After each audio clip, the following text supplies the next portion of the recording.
Good morning students. आज हम next gland जो अपने पिट्यूटरी ग्लैंड है उसके बारे में स्टडी करेंगे।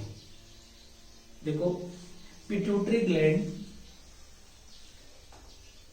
अपने ब्रेन में हाइपोथैलेमस की नीचे की तरफ वेंट्रल पोर्शन के अंदर ये पाई जाती है, फेरिंग्स से अपने फेरिंग्स से ऊपर और हाइपोथैलेमस के नीचे। इसकी अगर आप स्ट्रक्चर देखोगे तो इसकी स्ट्रक्चर में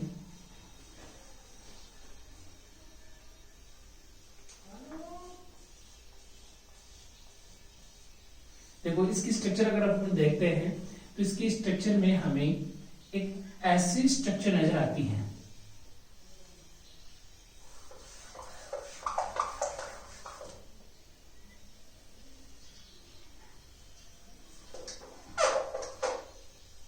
इसमें ये हाइपोथैलेमस है, ये एंटीरियर पिट्यूटरी पोर्शन है और ये पोस्टीरियर है। ठीक है, इसे क्या बोलते हैं? एंटीरियर और पोस्टीरियर। और ये किसके समान होती है? इसकी अगर साइज देखोगे तो अपना मटर का जो दाना आता है, मटर का दाना, मटर के दाने की समान होती है। ठीक है, और इसके दो पोर्शन होते हैं, एक एंटीरियर पोर्शन होता है, ये पोस्टीरियर होता है। एंटीरियर को एडेनोहाइपोफाइसिस बोलते हैं और पोस्टीरियर को न्यूरोहाइपोफाइसिस। अगर इनका आप डेवलपमेंट देखते हैं, अगर इसका हम डेवलपमेंट देखें तो इसके डेवलपमेंट में ये पोर्शन फेरिंजियल अपवर्ड से होता है, जबकि ये हाइपोथैलेमिक डाउनवर्ड्स एक ग्रोथ आउट ग्रोथ बनती है, उनसे इसका फॉर्मेशन होता है। इसलिए इसको क्या बोलते हैं? न्यूरोहाइपोफाइसिस। जबकि इस भाग का डेवलपमेंट जो होता है वो किससे होता है? फेरिंजियल, यानी फेरिंग्स के अंदर।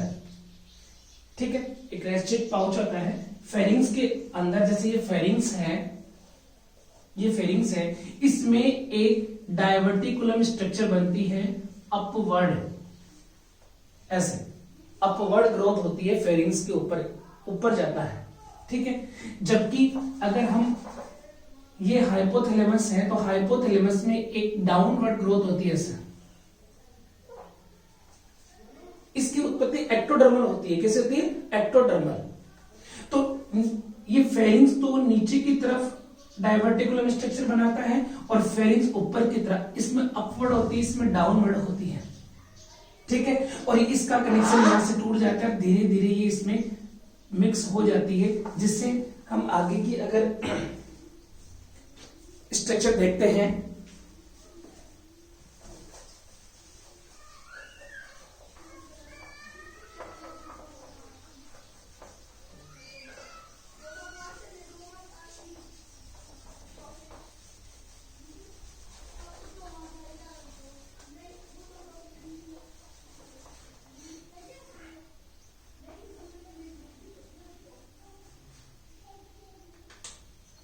देखिए,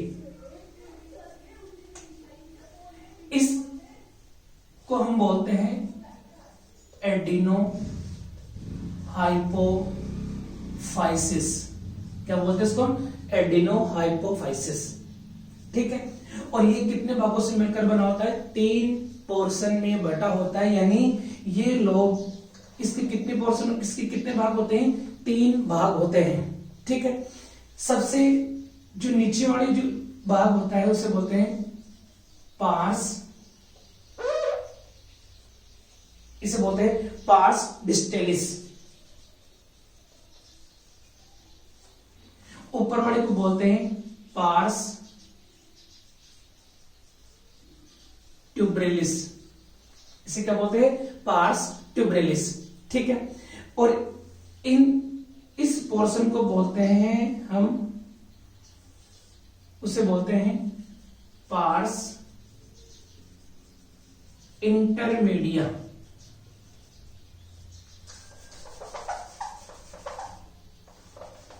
इस प्रकार ये तीनों भाग मिलकर पार्स ट्यूबरिलिस, पार्स इंटरमीडिया और पार्स डिस्टलिस। पार्स इंटरमीडिया इस पोस्टीरियर और एंटीरियर भाग के बीच में पाया जाता है, लेकिन ये पोर्शन किसका होता है? एंटीरियर, जिसे हम एडिनो हाइपोफाइसिस भी कहते हैं, इसी का पार्ट होता है। ठीक है, और ये भाग भी 3 भागों से मिलकर बना होता है। पोस्टीरियर पार्ट भी कितने भागों से मिलकर बना होता है? ये होता है मीडियन एमिनेंस, इसे बोलते हैं मीडियन एमिनेंस। ठीक है, ये है पार्स नर्वोसा। ठीक है, और जो ऊपर की तरफ होता है उसे बोलते हैं इनफंडिबुलर स्टाल्क। इसे क्या बोलते हैं? इनफंडिबुलर स्टाल्क, इसे पिट्यूटरी स्टाल्क भी बोलते हैं। ठीक है, इस प्रकार से ये तीनों पोर्शन मिलकर किसका फॉर्मेशन करते हैं? पोस्टीरियर या न्यूरो हाइपोफाइसिस।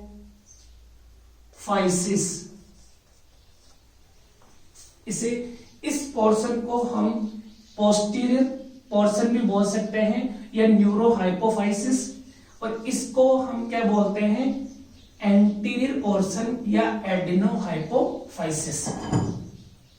अब देखने योग्य ये बात है कि इसके द्वारा अलग हार्मोन सिक्रेट होते हैं और इसके द्वारा अलग प्रकार के हार्मोन सिक्रेट होते हैं, और इन सब हार्मोन का जो कंट्रोल करता है वो होता है हाइपोथैलेमस।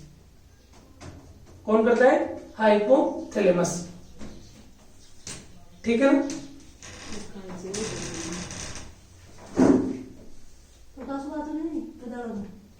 फोन करे जो बस काम दबा दो।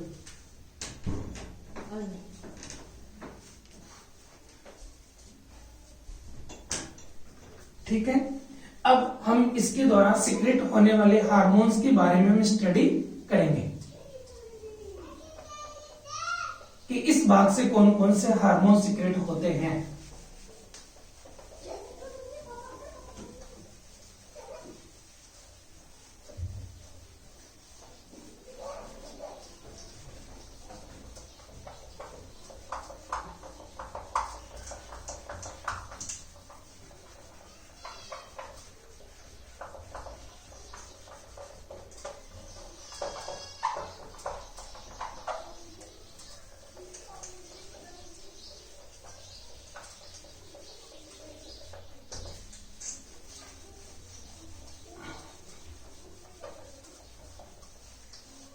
देखिए, सबसे पहले एडिनो हाइपोफाइसिस, इसके द्वारा सीक्रेट होने वाले हार्मोन्स के बारे में हम स्टडी करेंगे। सबसे पहले देखो, इसके द्वारा 6+1 हार्मोन यानी 7 हार्मोन इसके द्वारा टोटल सीक्रेट किए जाते हैं। उनकी हम लिस्ट बनाते हैं। सबसे पहले होता है ग्रोथ हार्मोन, इससे बोलते हैं हम growth hormone GH। Second hormone है वो है FSH, इसे बोलते हैं फॉलिकल स्टिमुलेटिंग हार्मोन, FSH को। तीसरा हार्मोन है LH, इसे बोलते हैं हम ल्यूटिनाइजिंग हार्मोन। चौथा है उसे बोलते हैं हम TSH, इसे बोलते हैं हम थायराइड स्टिमुलेटिंग हार्मोन। ठीक है, 5वें नंबर का जो हार्मोन है उसे बोलते हैं प्रोलैक्टिन हार्मोन। और 6ठे नंबर का जो हार्मोन है उसे बोलते हैं ACTH, adrenocorticotropic hormone, adrenocorticotropic hormone. और 7वें नंबर का जो हार्मोन है उसे बोलते हैं MSH, जो पार्स इंटरमीडिएट के द्वारा सीक्रेट होता है, इसे बोलते हैं मेलेनोसाइट